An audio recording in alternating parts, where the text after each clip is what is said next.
किसी मजदूर को, किसी नौजवान को आए दिन तमाचा मारते हैं, आए दिन उन्हें परेशान करते हैं।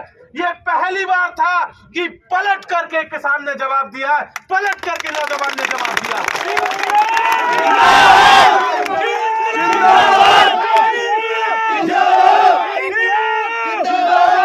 ये पहली बार है कि पलट करके जवाब दिया गया और हम इस बात को यहां से कह देना चाहते हैं कि आप इस नौजवान तबके को, आप इस देश के किसान को, इस प्रदेश के युवाओं को इस तरीके से मजबूर मत कीजिए कि पलट करके आपको जवाब देना पड़े।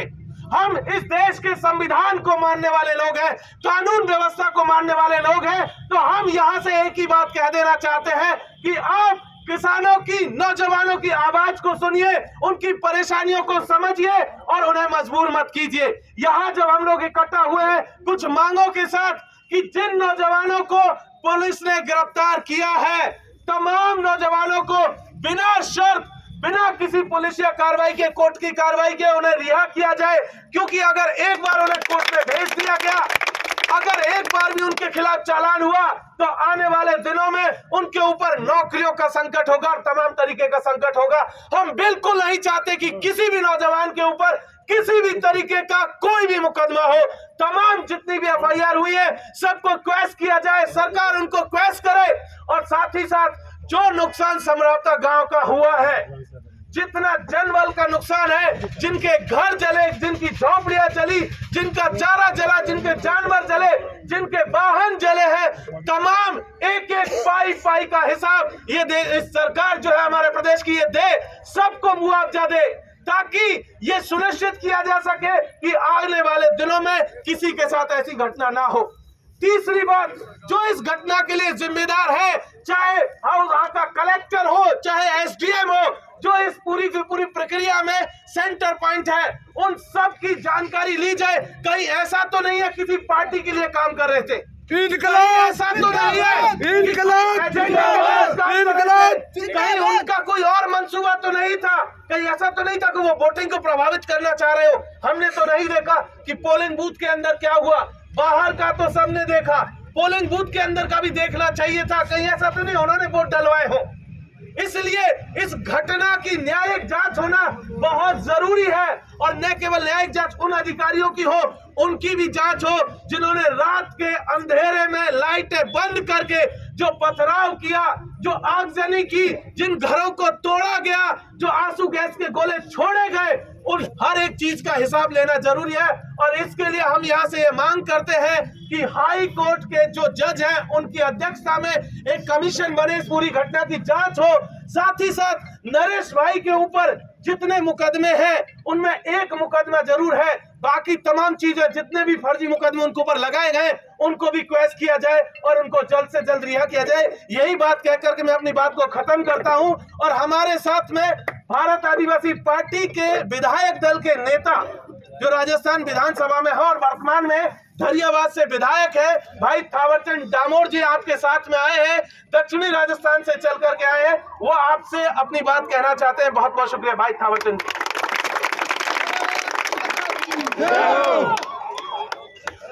मैं एक दो नारे से शुरुआत करूं और मुझे लगता है कि लालसोट की धरती पर दूर दराज से आए हुए इस क्रांतिकारी साथियों का जो बुलंद आवाज है अंधी, बहरी और गूंगी सरकार के कानों तक पहुंचेगी। आवाज दो, आवाज दो, लड़ेंगे, लड़ेंगे। अरे जुल्मी जब जब जुल्म करेगा सत्ता के गलियारों से,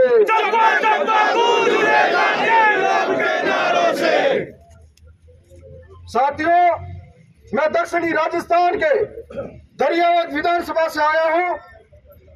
मैं दक्षिणी राजस्थान से जुड़े हुए इतिहास से लगाकर आपके पूर्वी राजस्थान की घटना तक पहुंचने का कोशिश करूंगा। साथियों, आज से पहले भी जब अंग्रेजी हुकूमत के सामने हम लोग हमारे आजादी की लड़ाई लड़ते थे, जल जंगल जमीन की लड़ाई लड़ा करते थे, तब भी अंग्रेजी हुकूमत और सामंतवादी सोच और राजे रजवाड़ों द्वारा हमारे आंदोलन को कुचला जाता था। इसी दौरान पूरे देश के अंदर हम लोग पढ़ते हैं कि जलियांवाला बाग के अंदर भीषण नरसंहार हुआ था और एक तरीके से जलियांवाला बाग के अंदर नरसंहार तो हुआ था।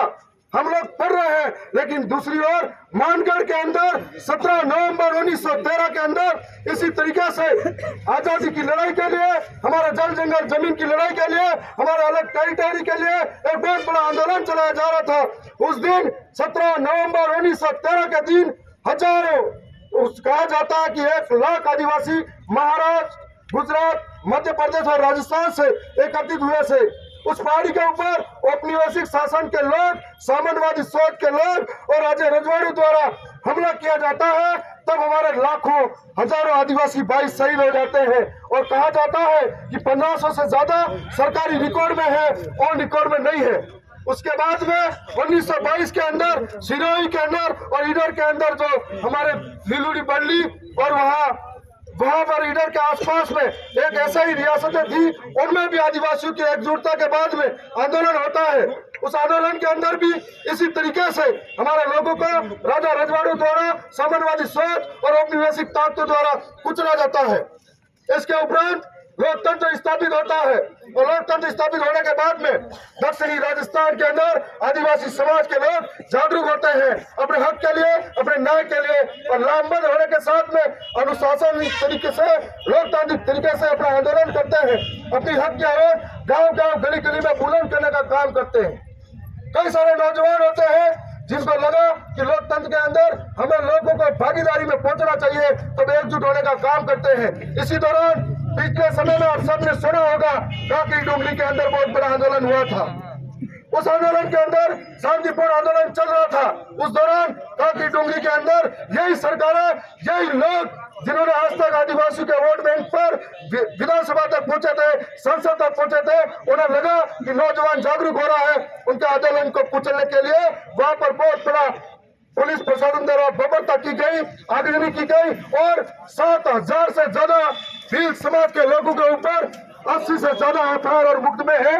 आज भी वो मुकदमे चल रहे हैं। आज भी कई जो बेरोजगार हैं उनके ऊपर मुकदमे लगे हुए हैं। फिर हमें लगा कि पूर्वी राजस्थान के अंदर हमारे नौजवान क्रांतिकारी है, जुनून है इनके अंदर, लेकिन एक जो लड़ने की ताकत थी तो नौजवान एकजुट होने लगा। तब ये बात न तो सरकारों को पची, न यहाँ के जो नेता है उनको पची। उन्हें लगा कि किस तरीके से इनके आंदोलन को कुचला जाए, तो समरवता जैसी गांव की घटना घटित होती है। और इस घटना के अंदर जिस तरीके से इतिहास काल में मानगढ़ के अंदर हुआ, सिरोही के अंदर हुआ, काकरी डुंगरी में हुआ, उसी तरीके से यहाँ के लोगों को दबाने के लिए ऐसी ही बर्बरता इस सरकार ने की। आज मैं आपके सामने ये कहना चाहता हूँ कि हम लोगों ने हमारी लड़ाई का तरीका बदला। हमने तीर कमान से हमारे पूर्वज लड़े थे, हमको मालूम पड़ा कि तीर कमान से नहीं, आज की लड़ाई तो कागज कलम से लड़ा जाएगा, संविधान से लड़ा जाएगा।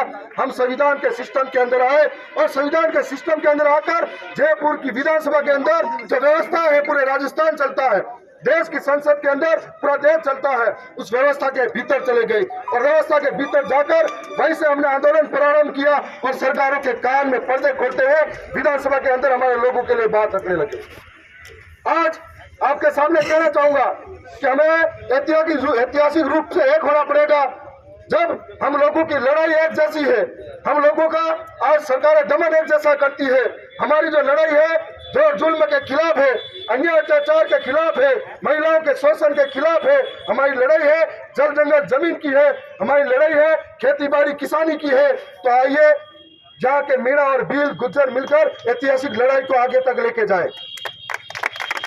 इंकलाब जिंदाबाद, इंकलाब जिंदाबाद, इंकलाब जिंदाबाद। आवाज दो, आवाज दो, आवाज दो। साथ में एक और बात कहना चाहूंगा कि हमारी लड़ाई में ओबीसी समाज हो या गुज्जर समाज हो या दलित समाज हो, उनका भी बहुत बड़ा योगदान रहा है। इतिहास काल के अंदर आपने नाम सुना होगा देवनारायण भगवान का, जो आसीन के अंदर उनका बहुत बड़ा देवरा है। जब देवनारायण भगवान भी आसीन से शुरुआत करते हैं, तब वह अंग्रेजी हुकूमत, सामंतवादी और राजा रजवाड़ों के साथ में किसानों पर हजारों प्रकार के टैक्स लगाए जाते हैं, तब एक आंदोलन खड़ा करते हैं। उस आंदोलन को सहयोग करने के लिए सबसे पहले भील समाज और दलित समाज आगे आता है।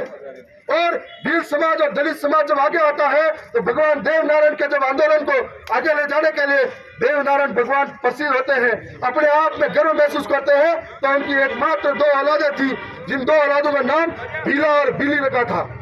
और उसके बाद में आज भी देवनारायण भगवान के अंदर जहाँ जहाँ उनके देवरे हैं, फल है, वहां पर पूजा के अंदर जहाँ भील, मीणा, दलित, मेघवाल द्वारा भोपे बनकर पूजा की जाती है।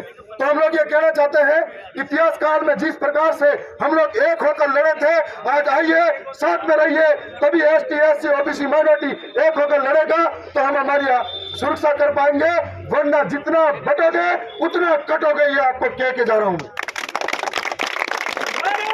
माता की मैं एक बात कहना चाहूंगा, नरेश भैया जिंदाबाद, नरेश भैया जिंदाबाद।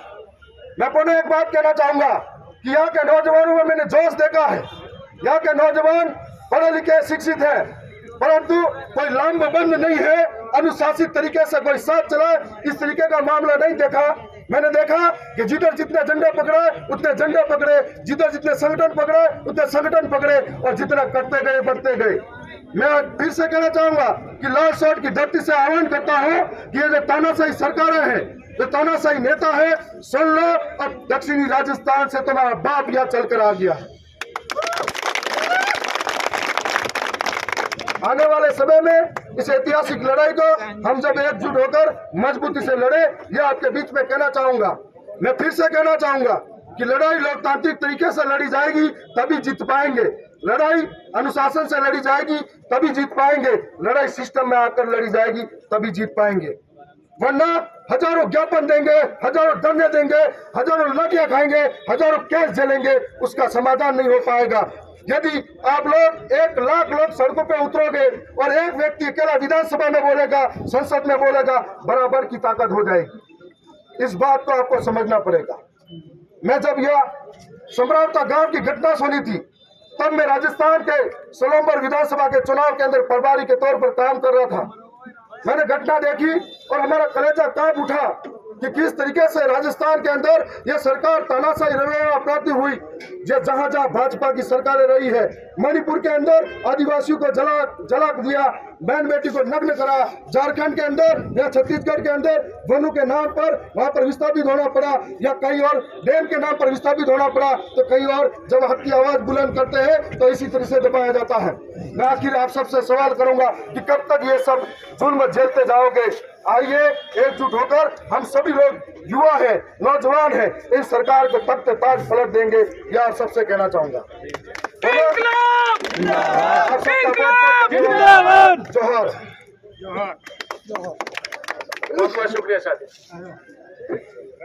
अमरावती की घटना पर जिस तरह से आज प्रदेश भर में प्रखंड मुख्यालय, जिला मुख्यालयों पर उसके विरोध में पूरे युवा साथियों द्वारा जिस तरह से विरोध प्रदर्शन किया गया, घटना का विरोध किया गया, उसी तरह से लाल चौक में जिस तरह युवा साथियों ने अपना विरोध जताया, उस घटना का विरोध किया, आप सभी इकट्ठे हुए, उसके लिए मैं आप सबको धन्यवाद देना चाहता हूँ। और पश्चिमी राजस्थान से हमारे भाई थावर चंद जी यहाँ पूर्वी राजस्थान की तरफ पधारे हैं, उस घटना के विरोध में हमारा साथ दिया है पूरी राजस्थान का, उसके लिए आपका धन्यवाद। आगे आने वाले समय में जो उनके खिलाफ हम सब एकजुट होकर इसी तरह लड़ाई लड़ते रहेंगे। धन्यवाद। राम राम साहब। चलो ज्ञापन दिया, दे दिया, ज्ञापन हो गया। चलो सर।